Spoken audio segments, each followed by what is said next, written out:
Eskerrik asko, lehendakari Andrea, eguerdión, legebiltzarkide jaun eta Andreok. Bueno, mi intervención va a ir hoy de citas, señor García. En cuanto vi el registro de la moción ya la bauticé, la moción de la alcachofa. La registra usted el 7 de junio, día de arranque de campaña electoral, y sirve de avanzadilla de la incursión que días después hizo el candidato de su partido, señor Rajoy, en la huerta tudelana, dejando una de las frases lapidarias de esas que tenemos que sufrir en campaña. Este campo de alcachofas realmente me emociona. Fin de la cita.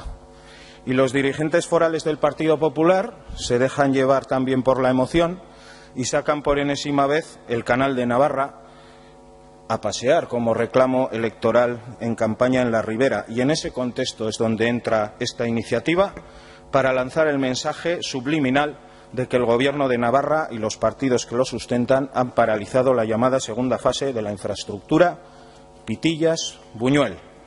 Situado sobre la razón de ser de la iniciativa, la verdad es que pensaba que pasadas las elecciones pues ya no la iba a mantener usted, pero ha decidido, bueno, pues en este último pleno del periodo de sesiones, mantenerla. Y mantener la moción obliga una vez más a que vuelva a salir un debate que creo que ya está archirrepetido en pleno y en comisiones. Hace usted una exposición de motivos con una serie de afirmaciones que son verdades a medias y luego saca sus conclusiones. La conclusión, que se contrate ya la redacción del proyecto constructivo de la segunda fase del Canal de Navarra y que se proyecte además con el máximo caudal posible. Ande o no ande, caballo grande. Porque interpreta usted, no sabemos en base a qué lógica, que esa es la mejor manera de minimizar el precio final del agua. Y se basa, como digo, en medias verdades. Por ejemplo, una verdad a medias dice que la Cámara de Comptos en sus estudios constató que el Canal de Navarra en la fase ya construida multiplicaba el valor de los cultivos.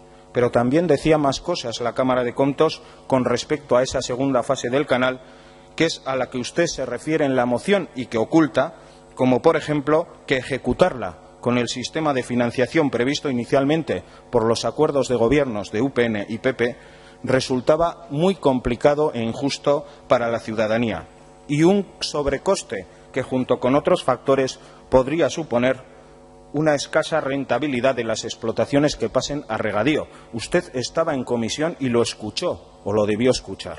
Otra verdad a medias. El vicepresidente Ayerdi declaró en noviembre, dice usted, que no había proyecto constructivo de la segunda fase del canal. Efectivamente, ¿por qué? ¿Por qué no había? Esto también lo oculta y lo sabe porque se ha explicado. Porque los que verdaderamente deciden la paralización de la segunda fase del Canal de Navarra en 2013 son Yolanda Barcina de UPN y Miguel Arias Cañete del PP, entonces ministro del señor Rajoy, en Artajona, ordenando que no se mueva nada hasta no rehacer todos los cálculos económico-financieros de la infraestructura porque las previsiones económicas que en su día se hicieron se habían derrumbado estrepitosamente y eso también se explicó en comisión por los señores Ayerdi y Elizalde y usted también estaba en esa comisión. Y técnicamente, usted o su compañera, tampoco la cosa es fácil hasta el punto de que ni UPN ni PP, desde ese verano de 2013 y en 2 años, mientras siguen manteniendo responsabilidades de gobierno en Navarra y en el Estado, no mueven un rotulador, lo he dicho aquí más veces, para redactar este proyecto, que ahora usted vuelve a reclamar. No lo hicieron, porque el planteamiento técnico inicial variaba por una multitud de factores, que aquí los hemos repetido también, costes energéticos, solape de zonas regables. Y es verdad que encontrándose con lo que se encontró, segunda fase paralizada por el tándem Barcina-Cañete y un marrón económico y técnico, lo dije otra vez, al que no acabaron de meter mano en el gobierno anterior, pues se mete, o el nuevo gobierno pasa a la revisión. Y ustedes pasan entonces a la ofensiva electoralista. Citas. Decía usted que todas las que vienen de la oposición del proyecto de la segunda fase son del mundo nacionalista y de la izquierda radical.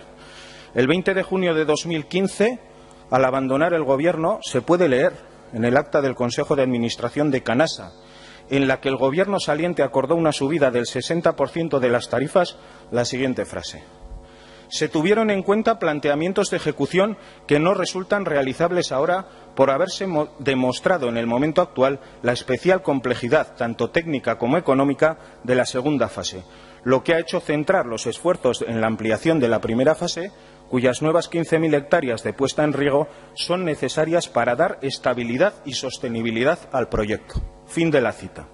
Más claro, agua. La cita no tiene desperdicio y es de la vicepresidenta entonces del Gobierno de Navarra, señora Lourdes Goicoechea. Además de dejar claro que la segunda fase no resulta realizable, confirma que el objetivo de la ampliación es dar estabilidad y sostenibilidad al proyecto, al igual que aquella subida de tarifas del 60% que luego ya sabemos qué recorrido tuvo. Es decir, el proyecto con mayúsculas se había convertido en un fin en sí mismo, por encima de los intereses de los regantes y de la ciudadanía. Otra cita de gente nacionalista y de la izquierda radical, para ver que esta segunda fase, tal y como se proyectó inicialmente, viene de largo. Creo, mirando al futuro, que una inversión que puede resultar desproporcionada es hacer un sifón para que el canal de Navarra pase al Ebro.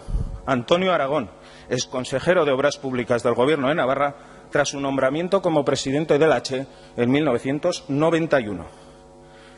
Y con estos antecedentes, la receta que usted propone con su moción es un proyecto de sifonazo con el mayor caudal posible. Pues bien, lo que con estos antecedentes hace el Gobierno es cambiar el paradigma. Lo ha explicado, diciendo, bueno, vamos a pensar. ¿El objetivo cuál es?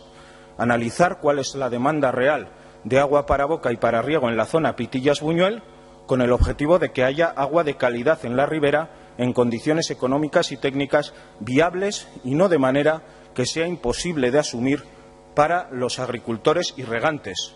No queremos regar nuestros campos con agua si la tenemos que pagar a precio de agua mineral. Otra cita de los regantes y agricultores de la ribera.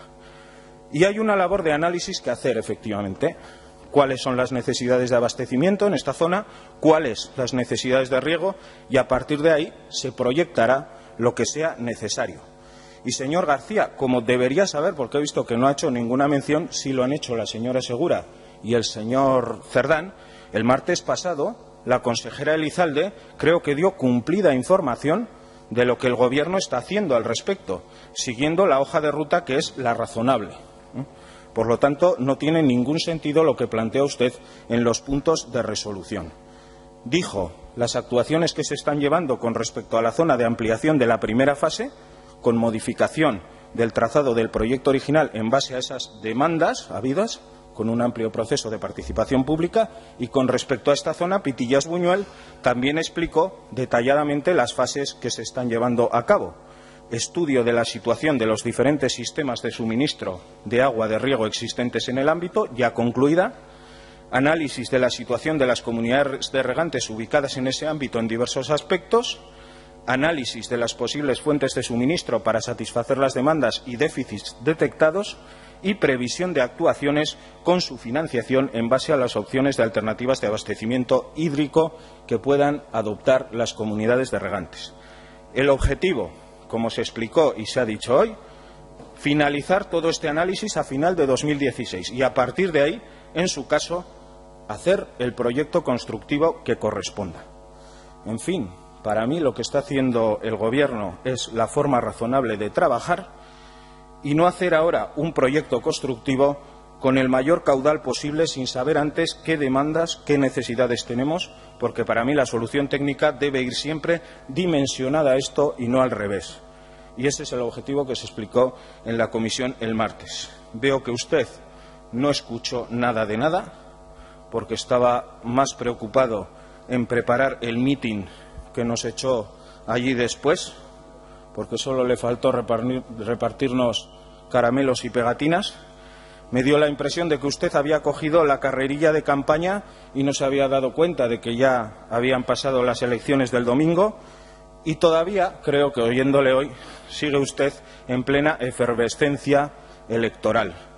Incluso nos llamó la atención con una cierta altanería como al señor Araiz y a mí, por lo bien que defendemos al Gobierno, incluso se ofreció hacernos una carta de recomendación a la señora Barcos para tenernos en cuenta en una próxima remodelación.